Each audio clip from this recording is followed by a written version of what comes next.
Welcome to the Lunchtime Leadership Show. This is Jeff Gamble, Indianapolis, Indiana, and today we're going over law number 14, the law of buy-in.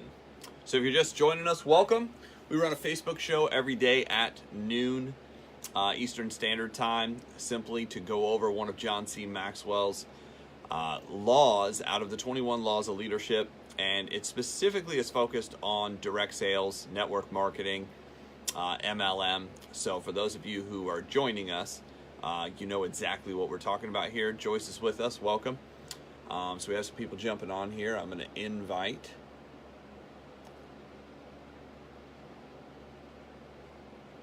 a couple people. Boom. There we go. So for those of you just joining us, welcome. From Austin, Texas. I'm sure it's warm down there. It has been super nice here, like low 80s, mid 70s, no humidity. That's not normal for Indiana. So we are enjoying our 5 days of Southern California weather. It's always nice. Wish we had like half a year. I'd actually think about staying in Indiana if that was the case. But again, today we're going to go over law number 14. So what we always ask people to do is grab a pen, grab a piece of paper, grab a notebook. I carry one notebook with me each month that goes through my notes. And the reason I do that is simply because one of my mentors taught me that a dull pencil is better than a sharp mind. That's number one. Number two is I only do one notebook a month, simply because if you ever lose that notebook, then you lost a month's worth of information instead of maybe half a year's. I've done that too. In the very beginning, I carried around one notebook for months and ended up losing it, and I lost all this information. So he's like, no, just do one a month. Cost me about 50 cents to take down notes. There was just a study done. This isn't part of the law of buy-in, but there was just a study done that said a notebook, a pen, and actually physically writing, you'll actually remember more and get more out of it. Scientifically proven over a notepad or typing. I thought that was kind of cool. And so once we have her on, we're going to get rolling.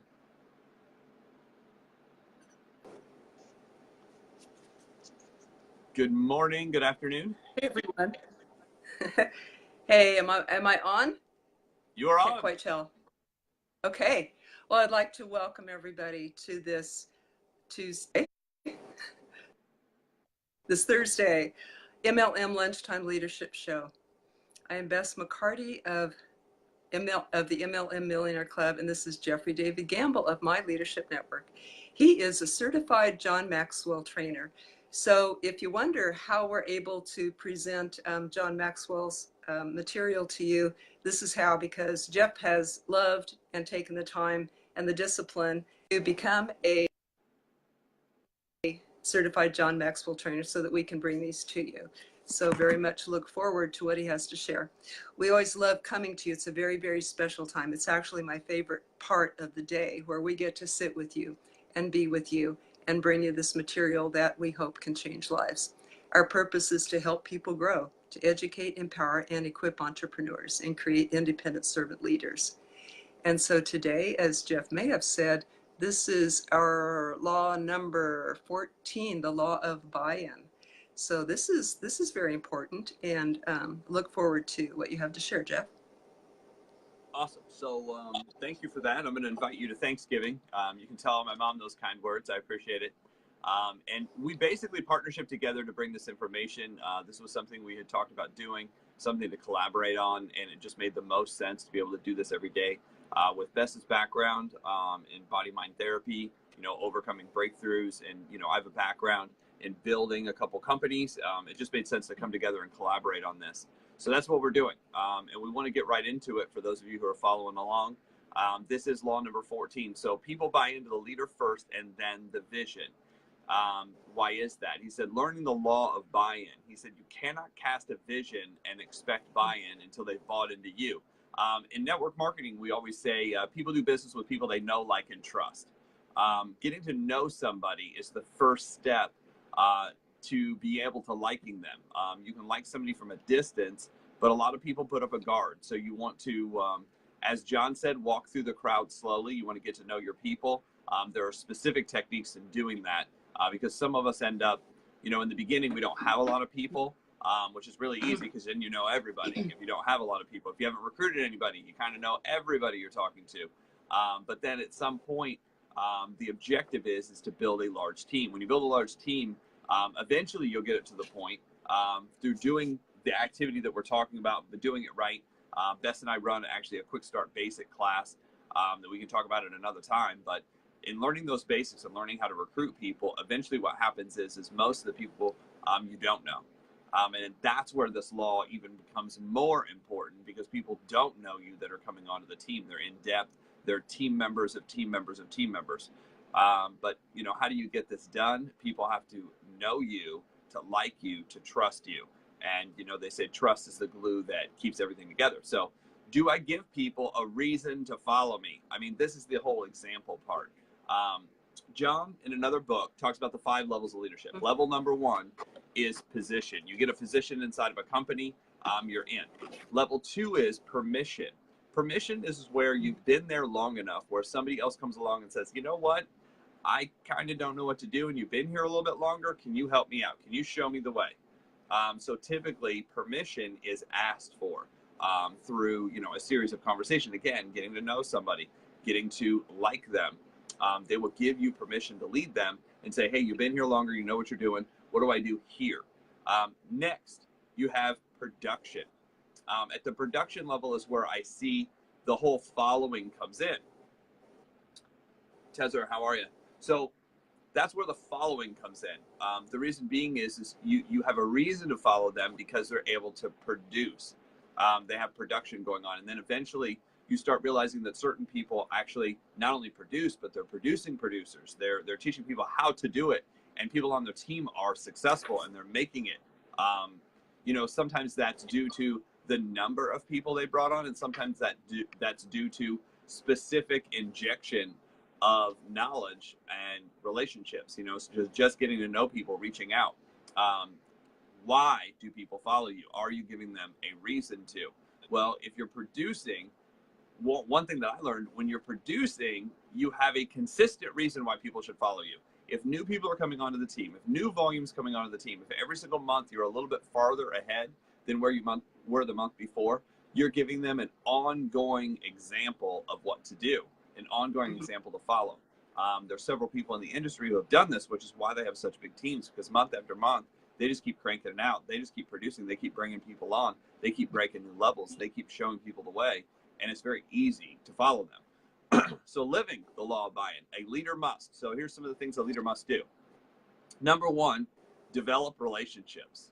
How do you develop relationships? Well, one of the things is when you bring somebody on the team, the first thing that you talk about is not the business. A lot of people don't understand that. They get together with their people, and the only thing they talk about is the business. Oh my gosh, did you hear about this product? Oh my gosh, did you hear about the comp plan? Oh my gosh, did you hear about this? Never understanding or knowing the person at all. And people do business with people they know. So how do you get to know somebody? You have to ask them questions. One of the things Bess and I have found is we use form or forward, family, occupation, recreation, and the message, or family, occupation, recreation, and the dream or the desire. What are they looking for? The why. So that's just a line of questioning that you want to start going through every single time you meet somebody to be able to build a relationship. The point is not to tell them what to do. The point is not to try to influence them. The point is actually physically trying to get to know somebody. One of my mentors says, if you're not out there to really like and love and help people, you're probably in the wrong business. They said, because although there's products in this business, products do not move products. People move products and services. So you're actually in the people business. McDonald's used to say, to all of its owners, they said, what business are we in? And everybody's like, hamburgers. They're like, no, you're not. You're in the franchise business of owning real estate. We own the most expensive real estate in the world. That's why a McDonald's costs $2 million. It's not just because they sell hamburgers, although they do sell a lot of them. They shouldn't say hamburgers anymore because I don't think there's hamburger in there. And I could be wrong. I don't think there's hamburger in anything they do. I think they should be called burgers because they sell, yeah. Anyway, digressing. So develop relationships. That's number 1. Number 2, is honest, authentic, trust. How do you do that? You do what you say you're going to do. If you don't do what you say you're going to do, it's very hard to build that next step. You go from liking somebody to trusting somebody. So first of all, you have to get to know them. Then you have to know them and like them to be able to trust them.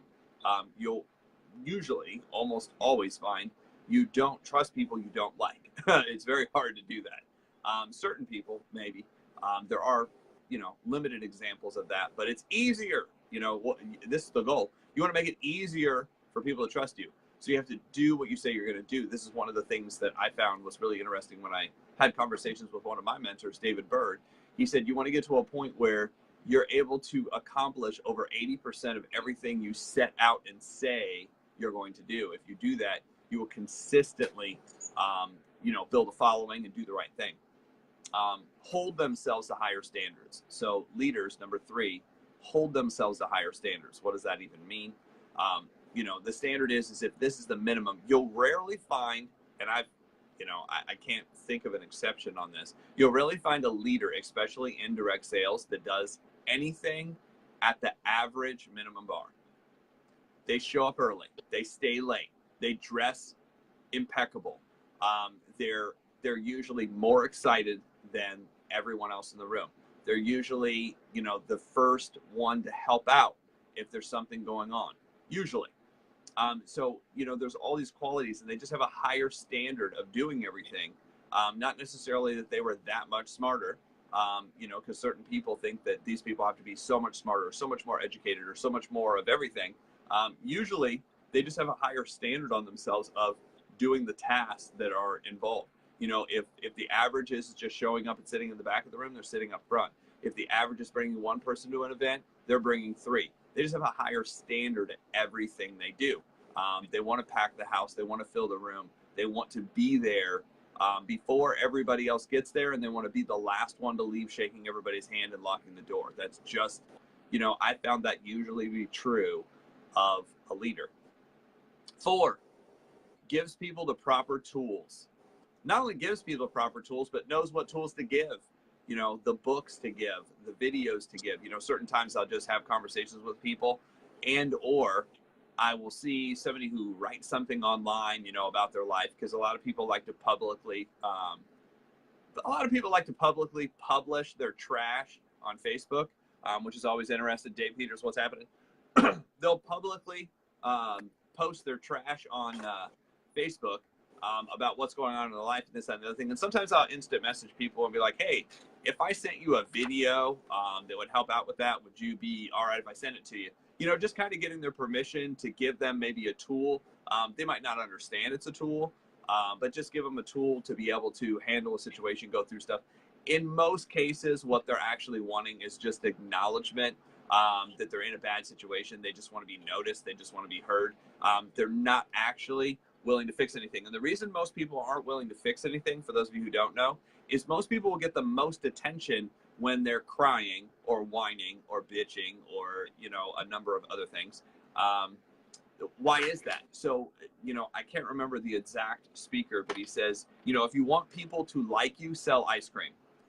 If you want people to like you, sell ice cream. He's like, but if you're going to sell anything else, it becomes more difficult, psychologically. So in giving people the proper tools, most people don't want to change. So the key thing, if you want people to accept the tool, is you have to get permission.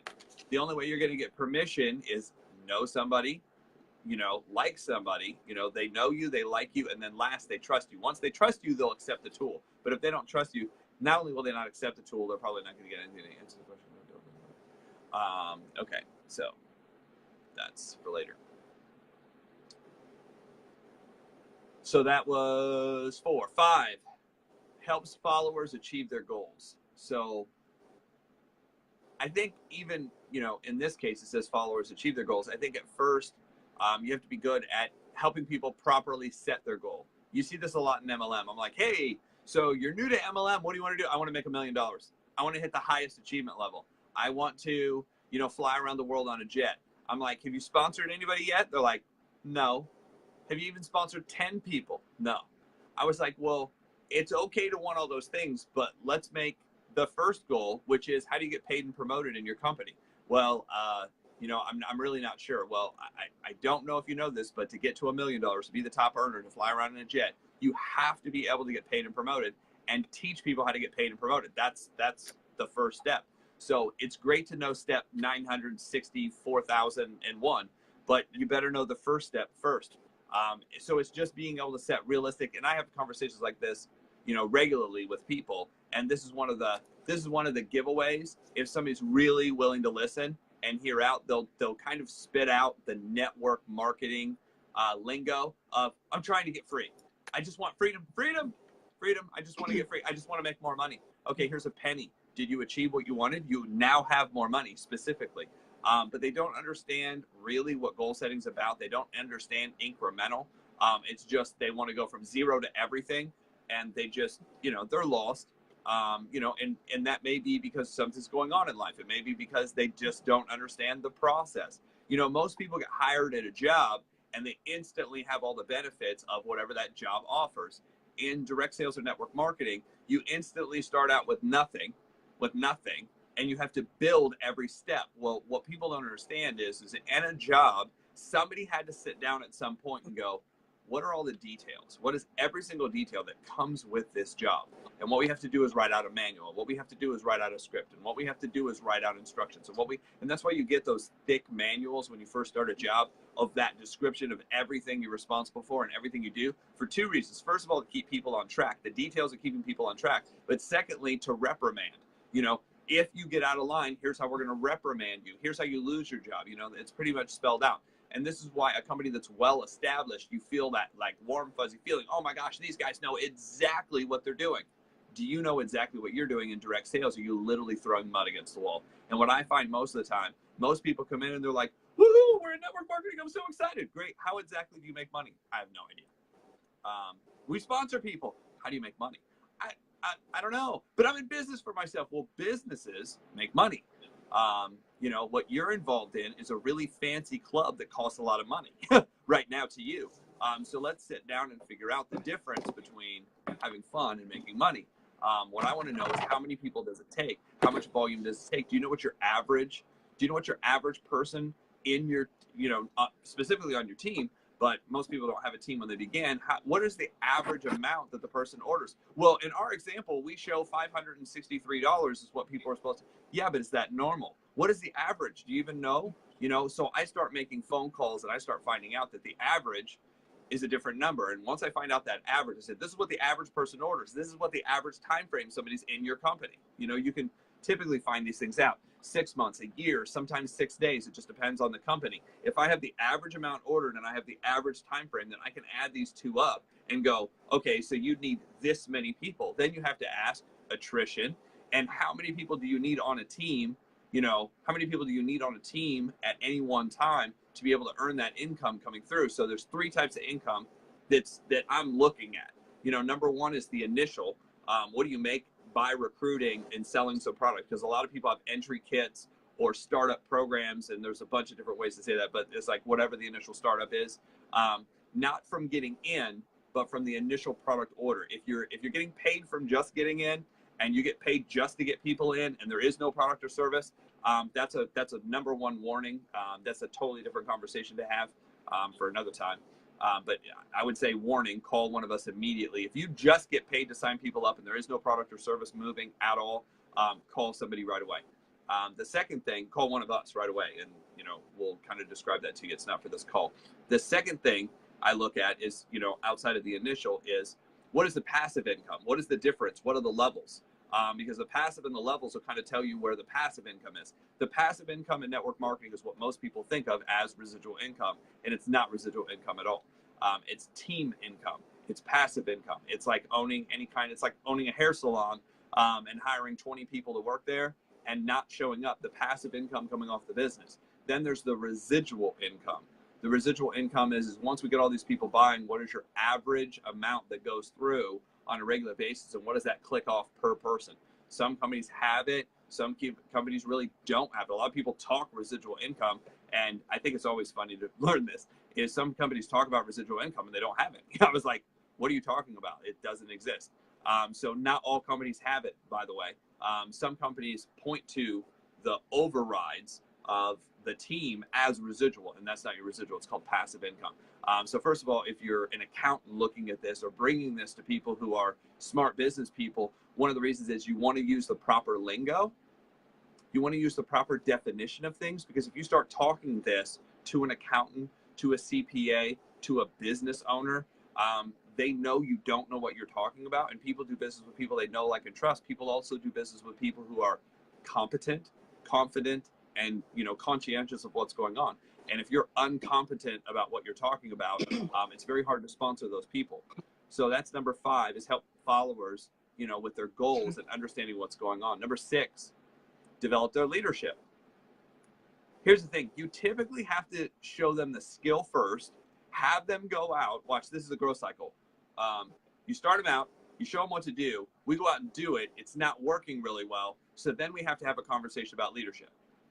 That's typically how it works, because they're not interested in leadership in the beginning. They're like, I just want to know what to do. Then they go out and mess it up. Now, why do they go out and mess it up? They go out and mess it up because they don't have any of the leadership stuff already there to be able to do it. So then we have to back up and say, okay, let's do the leadership stuff. I'll give you an example of what I see a lot in martial arts, is people come in and be like, I want to know how to fight. You know, for different reasons. Some people want to know how to fight because they've been watching UFC and it sounds cool. Some people want to know how to fight because they've been bullied their whole life. Some people want to know how to fight because they've had some kind of crazy abusive something in their life and they want to know how to defend themselves, which I think is awesome. I think it's smart. I think building confidence in people is a good deal, but they want to know how to fight first. So here's what I found. If you want to know how to fight, typically what you have to do is you have to get in shape to be able to learn some of these techniques to be able to do them right. And that's where people are like, well, I didn't come here to work out and do jumping jacks and push-ups and this, that, and the other thing. It used to be martial arts wasn't allowed to be taught. It was actually illegal in Japan. It was illegal in China. Most of the areas that I've found, it was illegal in Brazil. It was illegal to teach these things. The reason being is the people who were running things didn't necessarily want to build an army that was going to fight them back.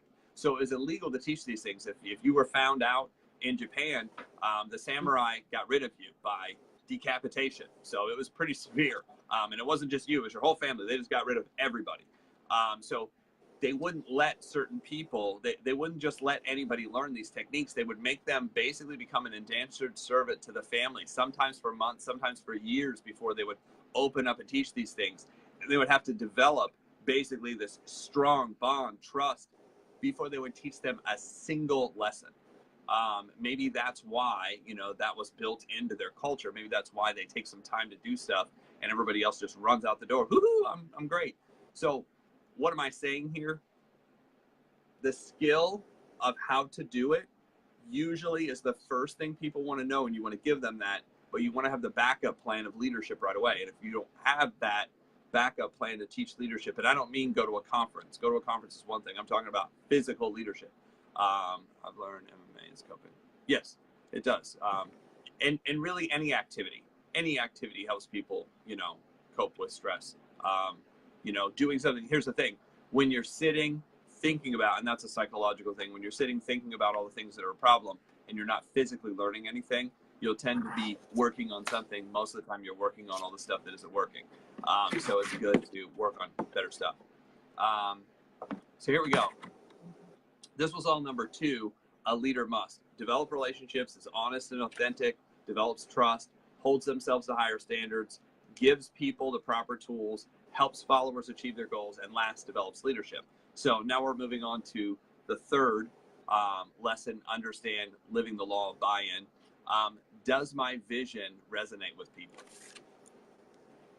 Does your vision resonate with people? I want a big house on a hill and I want a jet and fly around the world. Sometimes I'll hear people like talk about what their ultimate dream lifestyle is.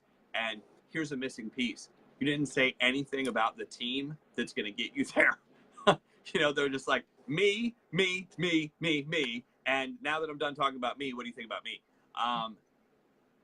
Not exactly going to get you to where you want to go. So people can't really buy into that because they're not part of it. It's just you. So think about that when you're developing, you know, a vision statement. this is one of the things that, you know, we sit down and do in our achievement session is we basically break all this down, you know, from your 100 dreams list to your top 10, to the top 10 that you're going to accomplish in the next 5 years, to helping you write an MVP statement, a mission, vision, purpose statement, to kind of understand where you're at. And then that drops into, you know, a goal for the year, drops into a monthly plan, drops into DMO, daily activity of what you're supposed to do. But it's a process. And in that, we help people build actually a vision statement. A vision statement is literally where you're going to be at a certain destination in time and what that's going to look like. You write it as if it's already happened, as if it's already there. So it's very cool. I want to go through a huge party for my friends. I want to throw a huge party, right? Which would be awesome, Lizzie. I'll come to that. And hopefully it's outdoors somewhere where we can, you know, shoot afterwards. Archery, for those of you who are wondering. Indianapolis is in the house. Dave Peters, awesome. So that's number 3 is, does my vision resonate with my people? Number 4, the order of buy-in is first who and then why. Who you are and then why you're doing what you're doing. Who you are has a lot to do with character. It has to do with the 21 characteristics of a leader. So you have to look through those characteristics and say, okay, out of these characteristics, are people going to buy into me as a person? And then, you know, why we're doing what we're doing. Number 5, if the why is big enough, the how will eventually come to us. You know, if the why is big enough, if it encompasses enough people, it'll sort of happen. Then it has more to do with the consistency and the plan and the layout. If you read the book, Think and Grow Rich, people have amazing visions. But one of the key things, one of the key principles inside of the 21 laws of leadership is specific, exact directions. Specific, exact directions, and being able to get enough people on the same page at the same time. If you don't have that, it'll be very difficult for you to accomplish it. 6, am I giving people time to buy into it? This is what we're going to do. We're going to sponsor 100 people. Great. Where are you at? 1. You're talking about 100 people. You're talking about recruiting 100 people for 10 years, and you still have 1 person on your team. You're giving it too much time.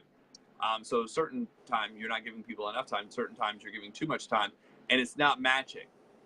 The words that are coming out of your mouth are not matching the actions and not matching the results of what's going on. So then it's harder to get buy-in. When you say, hey, we're going to go out and build 3 teams, 4 teams, 2 teams, 100 levels down, and you're able to show, hey, we're 37 levels down right now, and we're going to keep going. All of a sudden it becomes easier to get the buy-in because people actually physically see it happening, and you have the proof, you have the results to show people. Makes it a little bit easier. 7, my vision is truly right for others. My vision is truly right for others, meaning it's the right motive. It's the right motive. It's not do this so I can get there. It's do this so we can get there. And if everybody wants to get there, then it's for it's for everyone. It's not just for you in your specific situation. So leading others to law buy-in.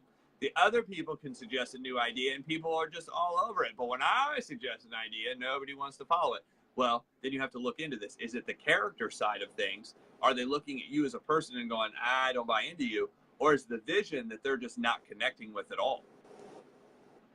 I have a difficult time introducing change to an organization, you know. Change. People aren't listening to what I'm saying. If you're having a problem getting people to shift to a different way, that's, you know, one of the things you have to look at. It's good.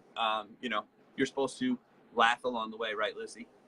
Lucy said she was laughing at something I said. I don't know what exactly that was, but that I've been told that usually happens. I got asked to do comedy, and what I found is it's different. It's very different.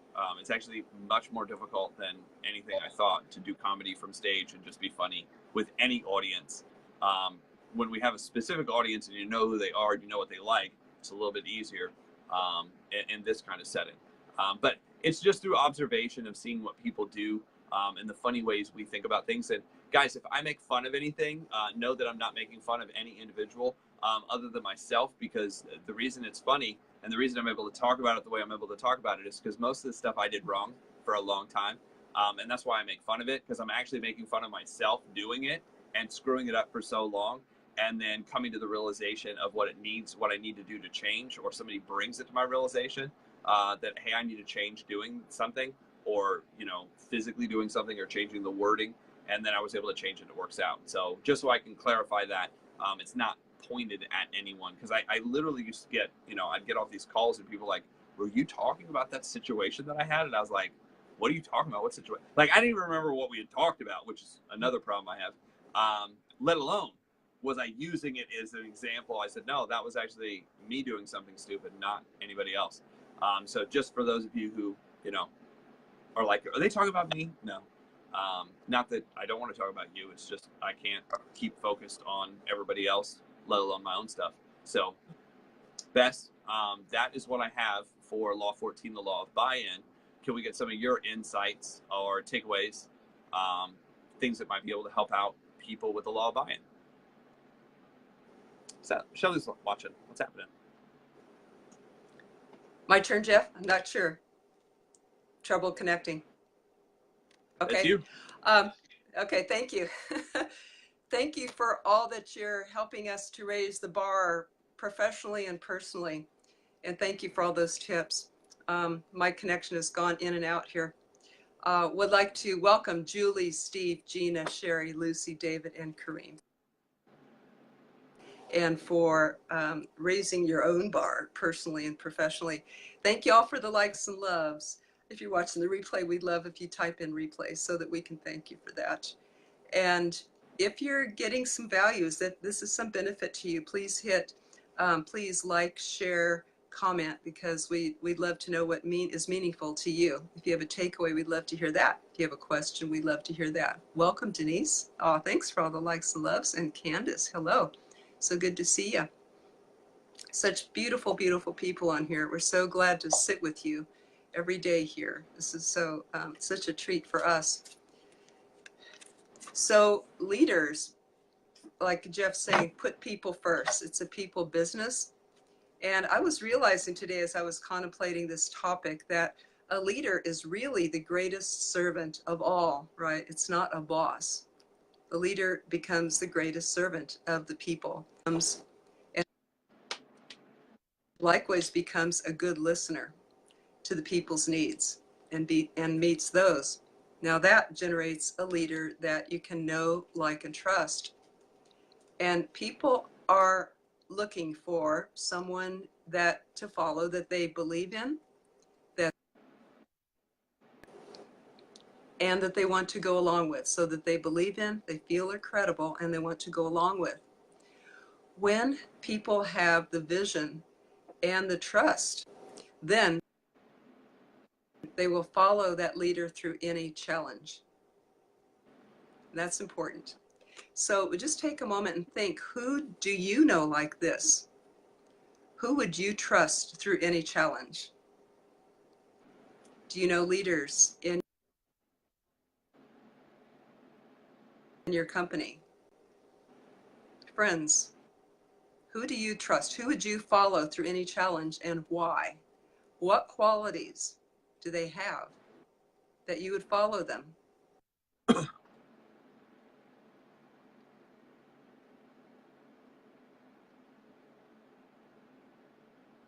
I think yeah, okay. So here's a little exercise that you can do to check your vision and your credibility. Remember, when your team has vision and credibility, they will follow you through any challenge. So here's a little exercise. Write down your vision that you have personally and that you communicate to your team. Does it reflect your true core values, your truth? And then write down, who are the people on your team that buy into you, that have credibility with you? And rate that on a scale of 1 to 10. How much credibility do they have with you? How much do you know on a scale of 1 to 10 that they would follow you through any challenge? And then write down how you can increase that credibility with them. How can you increase that credibility? How can you earn more credibility? Maybe it's the things that Jeff said. Maybe it's the things that when you're remembering what leader you would follow, why you would follow them, maybe you can bring those qualities into your relationships with the people on your team. So the law of the buy-in. More, Jeff? Guys, that's the specifics of, you know, the lesson itself. But if you want people to buy in, you have to start doing the right things. And again, it comes back to know, like, and trust. People do business with people they know. People do business with people they like. People do business with people they trust. And if you don't know, like, and trust, that's where it starts. To be able to be competent, you know, that's good. To be able to be concise, that's another one. You know, to be able to get it out in a time frame that's reasonable. Basically, we just talk to your team about vision and people. Yes. Julie talked about, you know, talking to people. Her takeaway was vision, being able to talk to your team about that, but really it's doing it. You can say nothing and do it right, and you'll get more out of it than talking about doing it and not doing it, obviously. So be example. That's my challenge. How do I get people to buy in more and stay in? A couple things you can't get people to stay in. What do? You can build relationships with people, and people want to be around the culture. People want to be around the group. People want to be around the team. You can set it up where you get to know people. People like hanging out with excited, motivated people that are, you know, have a vision, know what their goals are, know what's going on. People just don't want to show up to events and sell products. That's not what people are interested in doing.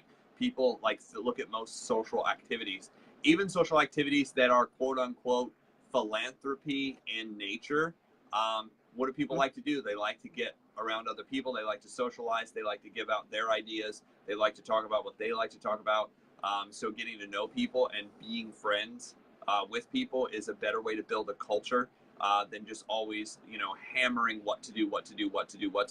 And, you know, I think this is funny because I've had certain conversations like this about people. People ask me for coaching and like, well, how do I get this?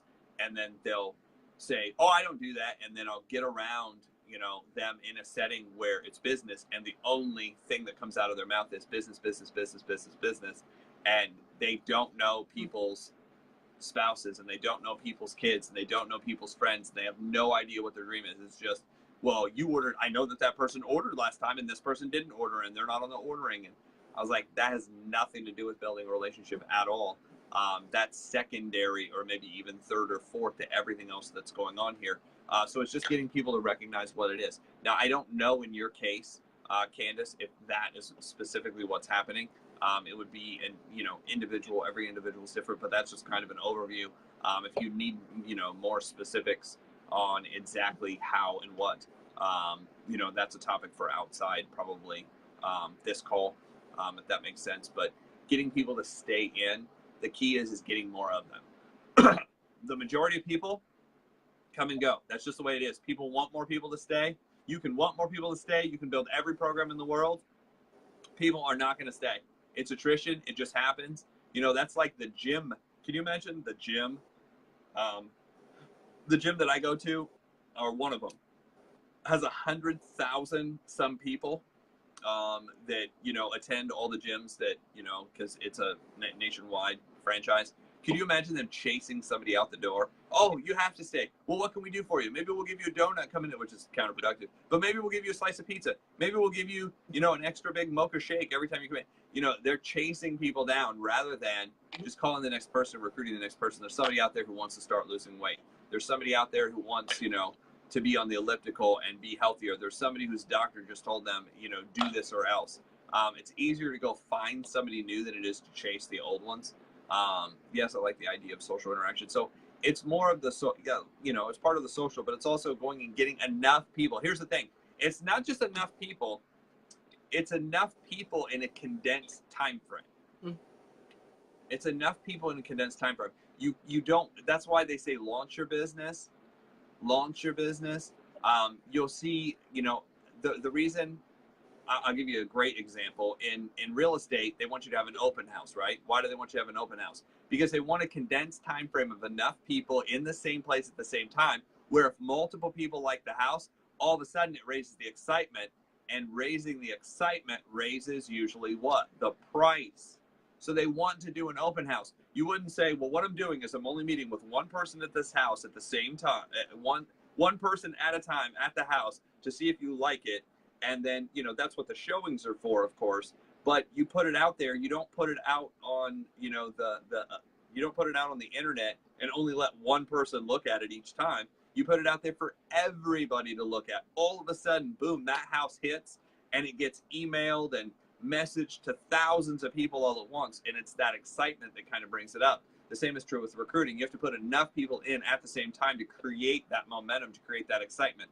One person, then another person, you know, and what most of us do is we get one person in, we try to talk to them to do something. They don't want to do anything. And by the time we're done talking to them, they've already quit and we don't have a next person coming in. That's just what happens. So you'll typically find that to be true. Just what I need to hear today. Cool. Dave Peters says,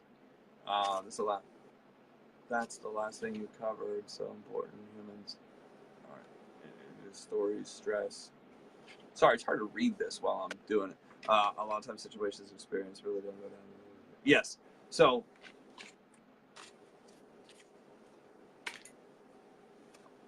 yeah, so people, you know, people don't have the conversations and will just make judgment calls on things rather than having the conversations and talk to people.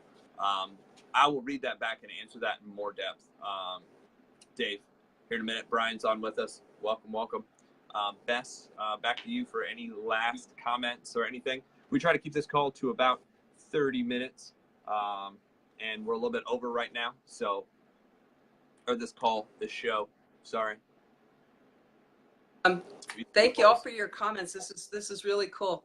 And Candace and Julie's question kind of relate. But Candace, your question about, you know, how to activate your team, that's been a question of yours before, and everybody probably who's watching. So thank you. And I'm going to sort of give a tip that combines both Candace's and Julie's question together, and that is to work with your team's goals to get, as Jeff said. So recommend knowing all of your front lines why, put it on your refrigerator, memorize it, know it, and every time that you speak with your front lines, say, let's all get to the convention. Let's all bring 10 people to the company convention. Let's all do 2 presentations a day or 5 this week or this month. Let's all do this so you can. Every time you say, let's get to the convention, put so you can. Let's get to the convention so that you can fire your boss. Let's get to the convention so that you can retire your husband. Let's get to the convention so that you can have the life of your dreams. Speak their goals, which are dear to their heart, and always refer to that every time that you're talking with them about a goal or strategy that they have to do. And second is, as Jeff mentioned, our skills class on Sunday night, the Quick Start Basics for Network Marketers. I'll put a link to that. Very important. If you're not in it already, it's dynamite. It's dynamite for moving your team. There's some people that are bringing their teams to that to shortcut the training that they can do. It saves them time. So we'll be happy to have you join us and learn the 10 core basic commitments in the Quick Start for Network Marketers.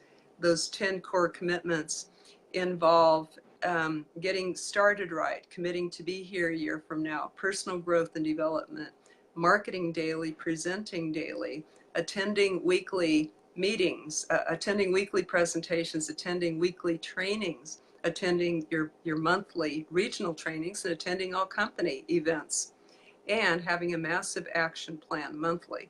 So you always know what you're doing that will optimize and bring back the best results. So I bet that if you follow these 10 core commitments and teach them to your team, or bring your team to the class, even let us help you to teach your team, that you will have a different team. And if you use your why, always speak in terms of their why, that's dear to their heart. I believe that if you give them the skills and speak to their core values and their heart, speak into their hearing, speak into functional, likes to say. I like that a lot. Any other takeaways, questions? Hi to Steve and Brian. The replay for this will be on the Facebook group MLM Lunchtime Leadership Show, where you can request to be a member if you're not already. If you'd like me to text you reminders before this.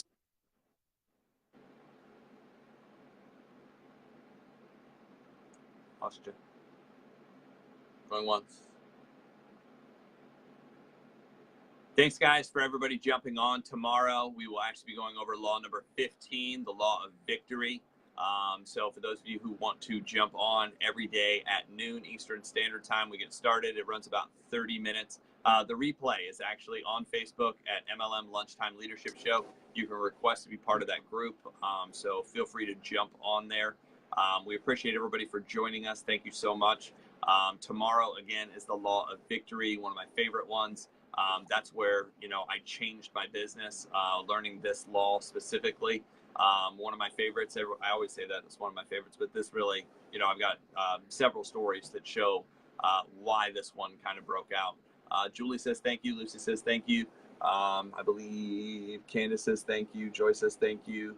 Appreciate it. Dave has another takeaway. Took me for a while to correlate with the last thing. Okay, so Dave just got a breakthrough. Athena says hello. Brian is on for a second as well. So guys, thank you so much, and we will see you tomorrow with law number 15, the law of victory. Bess, have a great day. We'll talk to you guys soon.